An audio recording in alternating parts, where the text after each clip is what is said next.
Армысыздар, ұлт өміріндегі өзекті мәселелер мен толғақты түйіндерді тіліне тиек ететін Көкейтесті каналының оқырмандары.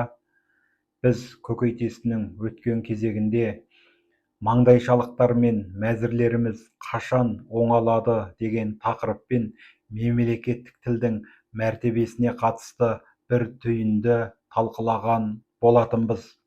Біздің бұл тақырыпқа баруымызға Қазақстандағы орыс, ағылшын тілдерінде жазылған маңдайшалықтар мен ас мәзірлері аздай, енді оған Қытай немесе басқа ұлт тілдерінің қосанжарлап жазылуы етек алып бара жатқан жағдайы себеп болды.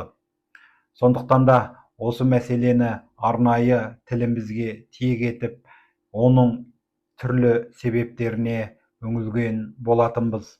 Әрине, Қазақстандағы тіл туралы заңның талабына сәйкес барлық жарнама мен маңдайша ең алдымен мемлекеттік тілде жазылуы тиіс. Егер қосымша басқа тілдер қолданылса, олар қазақ тіліндегі мәтіннен кейін немесе көлемі бойынша одан кіші болуы шарт еді. Бірақ қазір елімізде осы талап жиі бұзылады. Орыс, ағылшын тілдерінде жазылған маңдайшалықтар аздай, енді олармен қытайша да қабаттаса бастады. Неге? Тіл басқармаларының әлсіздігі ме, жоқ әлде біздің заңның солқылдақтығы ма? Бізде жоғарыдағы жағдайдың күн сайын ауа жайылып бара жатқанына тіл туралы заңдағы қатысты нормалардың екі-үштілігі себеп болып отырған көрінеді. Қазақстан Республикасының тіл туралы заңының 21 бабында меншік нысанына қарамастан ұйымдардың мөрлері, мөртабандарының мәтіні мемлекеттік тілде және орыс тілінде жазылады. Мемлекеттік ұйымдардың бланкілері мемлекеттік тілде және орыс тілінде, қажет болған кезде басқа тілдерде де жазылады. Мемлекеттік емес ұйымдардың маңдайшалары мемлекеттік тілде, қажет болған кезде орыс тілінде және немесе басқа тілдерде де орналастырылады деп анық жазылған. Бізде бәрін білдіріп тұрған осы норма секілді. Бұл арадағы әңгіме тек орыс тіліне ғана қатысты болып тұрған жоқ. Мәселе осы заң нормасының орыс тілінен басқа тілдердің де елімізде емен еркін қолданылуына жол ашып тұрғанында болып тұр. Бізде бұл норманың мынадай тиімсіз тұстары бар. Біріншіден, бұл норма қазақ тіліне емес, қос тілділікке немесе көп тілділікке басымдық береді.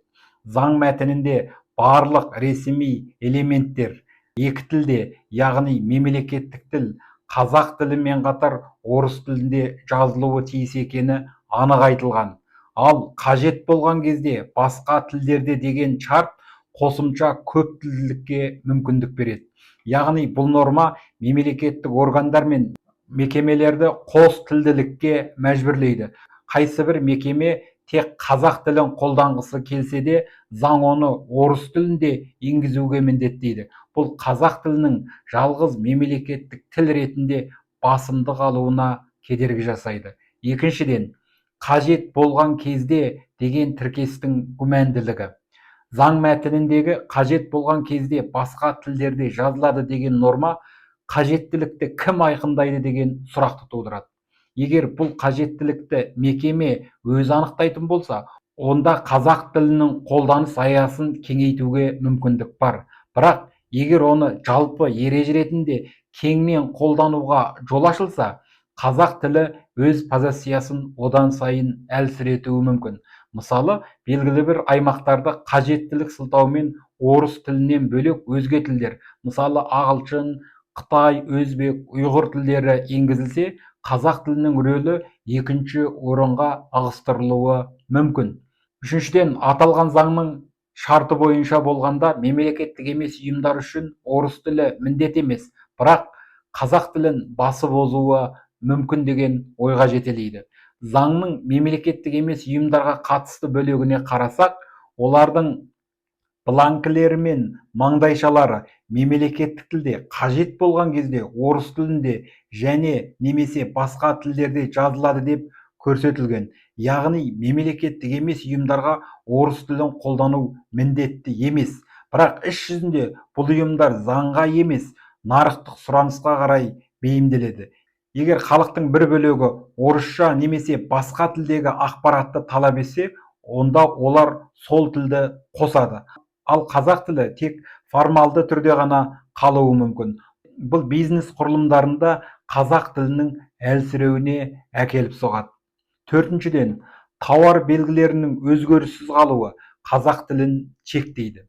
Заңның соңғы бөлігі Қазақстан Республикасында қорғалатын мемлекеттік емес ұйымдардың маңдайшаларында пайдаланылатын тауар белгілері өзгермеген түрінде жазылады деп көрсетіледі. Бұл талап халықаралық брендтердің қазақша аудармасын қиындатады, немесе аудармай алу керек деген ұғым қалыптастырады. Мысалы, Макдональдс немесе Burger King сияқты атаулар заң бойынша өзгеріссіз қалуы тиіс. Ал бұл қазақ тілінің жазба мәдениетінде шетелдік сөздердің көптеп енуіне, терминдеріміздің ала-құла болып, шетел атауынан аттап жүре алмайтын күйге түсуімізге мұрындық болады. Бесіншіден, бұл норма қазақ тілінің ресми кеңістікте кеңінен қолданылуына да кедергі келтіруі мүмкін. Шын мәнінде бұл заң мәтінінің түпкі мәні қазақ тілін мемлекеттік тіл ретінде міндеттеу емес, қайта қос тілділікті заңдастыру. Бұл қазақ тілінің негізгі мемлекеттік институттарда жалғыз қолданылатын тіл ретінде орнығуына мүлде мүмкіндік бермейді. Егер заңда мемлекеттік ұйымдар мен мемлекеттік емес ұйымдардың барлық құжаттары алдымен мемлекеттік тілде жазылады, қажет болған кезде басқа тілдерге аударылады деп жазылса, онда қазақ тілі шын мәнінде басымдылыққа ие болған болар еді. Бірақ бұл заң нормасы қазақ тілін орыс тілімен қатар деңгейде қалдырып отыр. Яғни қазақ тілінің мемлекеттік тіл ретіндегі ролын нығайтудан гөрі оны орыс тілімен тең ұстау механизмін қалыптастырып тұр. Қысқасы, қазақ тілі нағыз мемлекеттік тіл ретінде үстем қолданыста болуы үшін заңда барлығы бірінші кезекте мемлекеттік тілде жазылады деп анық, ашық жазылуы керек. Өйтпегенде бұл қазақ тілінің тек формалды түрде қала беруіне әкеліп соғуы мүмкін. Әрине, бұл мәселені осыдан бұрын да біздің депутаттарымыз, заңгерлеріміз және қоғам белсенділері жиі көтеріп жүр. Яғни тіл туралы заңға өзгеріс енгізу керек деген талап бұдан бұрын да жиі айтылған. Дегенмен тіл мәселесі өте нәзік. Көкейтестің өткен кезегінде айтып өткеніміздей, бұл мәселе өте сезімтал тақырып болғандықтан, ол айғаймен, күшпен шешілмейтін жағы тағы бар. Сондықтан бұл мәселеге келгенде біздің әрбір қазақ азаматы өте ұстамдылықпен, ақылмен, заң арқылы жұмыс жасауға күш салғаны абзал. Қазақ тілінің мәселесі тек қана биліктің немесе тіл мамандарының, ғалымдардың, жазушы, журналистердің ғана міндеті емес. Ол барлық қазақ халқының қорғауына мұқтаж.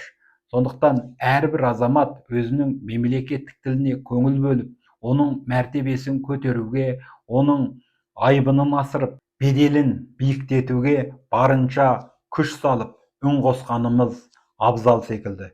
Өйткені қазақ тілі Қазақстанға және қазақ ұлтынан басқа ешкімге керек емес.